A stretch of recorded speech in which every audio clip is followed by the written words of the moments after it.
China's dependence on Iran for oil has been in the spotlight since Operation Epic Fury. But how else have the two regimes become intertwined, and how is the dial now shifting? Joining us for Insight is Steve Yates, a senior fellow with the Heritage Foundation. Good to have you with us today, Steve. How would you describe the relationship between the CCP and the Iranian regime? Well, it's been a long-term relationship. In times past, it was somewhat one of convenience, where they might help Iran get around sanctions. We, for decades, have had concerns about counterproliferation issues, whether they were helping to acquire or disseminate missile-related technologies or nuclear-related technologies.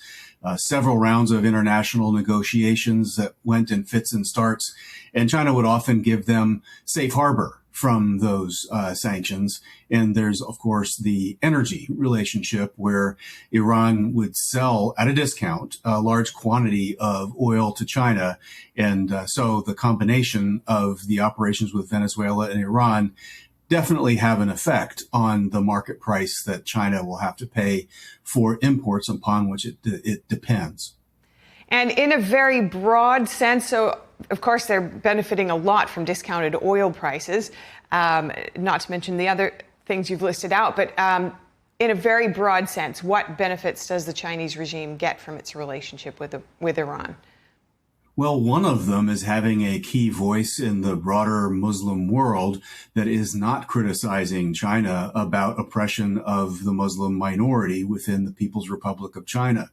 And they've also tried to create the appearance of this alternative non-American network of countries. Sometimes it's BRICS or otherwise. Some of those letters are dropping off of the combination as activities by the United States and allies are degrading those capabilities. There are leadership changes that are happening. And so that in some ways, the Belt and Road is not delivering for China, and China not for people who signed up to be their partner. And the BRICS is not holding together in a meaningful or strategic way for Iran or for China in that matter. So I think that there's sort of this international veneer of a non-American leadership role for China to play. And I think some holes have been punched in that balloon of late. Yeah, not to mention in the way that the Chinese regime has responded, or perhaps not responded, to the recent attack there in Iran, and not coming through, as many people see it, for the regime. But what do you see of Iran's side of this and its benefits? Well, it received material benefit from China. Of course, there's the currency that they would get from selling their energy. They thought that they were getting some relatively advanced military materiel. I think they might be gravely disappointed in reliance upon that technology now that they've seen that the combination of American and Israeli capabilities are overwhelming them.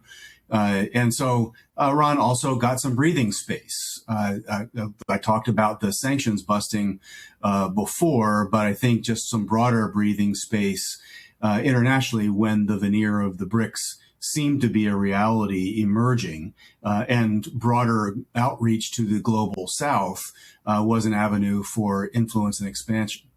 Yeah, now let's look at Chinese tech, which is also coming into focus as it's being used by Iran, but it's actually been selling its systems to Iran for years, enabling repression there. And interesting, you mentioned there about the Uyghurs and that relationship with China. But tell us more about the way that Chinese tech is being used in Iran. Well, it really accelerated after the Green Revolution that was in the early parts of the Obama administration.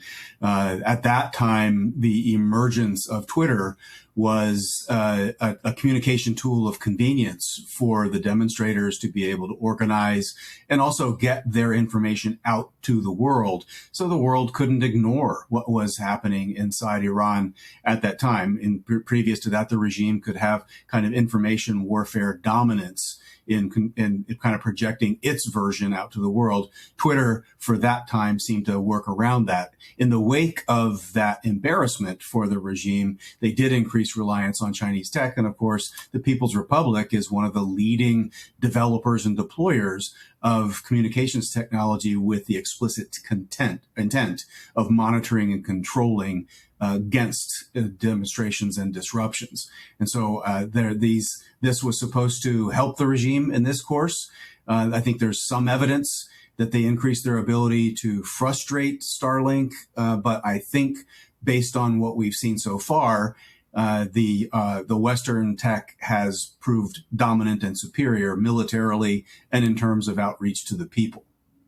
Meanwhile, China tries to position itself as a reliable peacemaker in the Middle East, or has done so.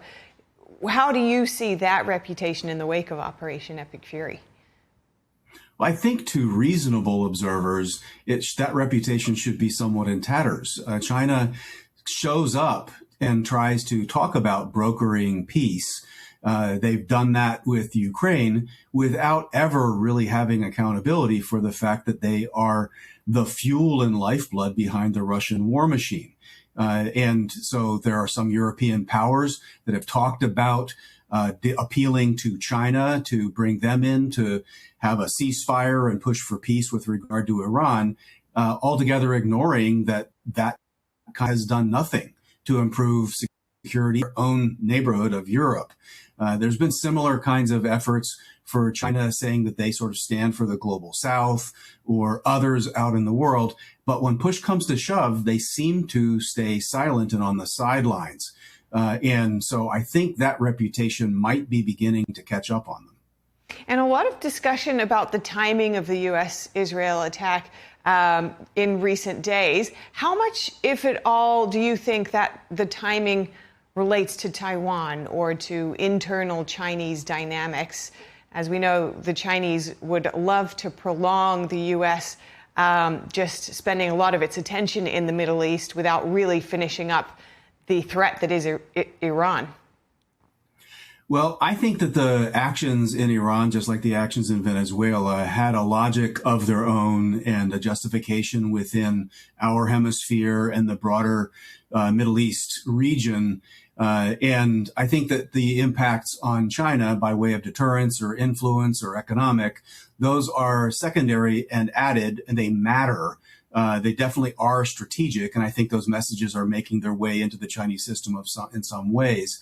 I don't think that the timing had anything to do with trying to influence China, but it should influence China. If they are rational and they see the way the most advanced missile defense and other technologies have been deployed to save thousands, if not millions of lives in the course of Iran trying to lash out with thousands of ordnance going by drone and missile, that should give China pause. After all, it's a lot of their tech and their communication system that's behind what Iran's trying to do, and it doesn't appear to be very effective. I think, should be some sensitivity about their old strategy of saying that the America and the West are in terminal decline and China on inevitable rise. America and the West are not in terminal decline, at least not the United States and its allies acting this coalition. And there should be some questions on that front. And I think that last but not least, they should be looking at, in the past, if America was tied down in a, say, decade-long struggle, that was net good to them because they could take advantage. If this operation is, for the most part, slowed down in the weeks ahead and becomes more political and maintenance in a post-conflict Iran, then that logic completely falls apart for China. And I think the demonstration effect of American and allied leadership really should have them, I think, concerned about their near-term options. Yeah, there's so much happening within China, and one thing that we're looking at ahead is an expected meeting between President Trump and Chinese regime leader Xi Jinping in a few weeks. Given this aspect of the Chinese regime's veneer is kind of falling apart and all of the things we've just been speaking about, what do you think both men will be gunning for at that meeting? Well, President Trump should enter that meeting from a position of strength, and Xi Jinping should enter that meeting with a posture of somewhat humility. I don't know that that is the way that either of them will enter. the exchange, I think President Trump will have a bit of wind beneath his wings going in. But he is also looking to establish a deal for maybe a more stable and manageable landing place for the economic competition, and to try to see if he can push back on some of Beijing's adventurism and destabilizing activity in its near abroad. Xi Jinping, I don't know that there's a good diagnosis to suggest he's really taking in rational inputs. He, of course, has purged a number of members of the Central Military Commission.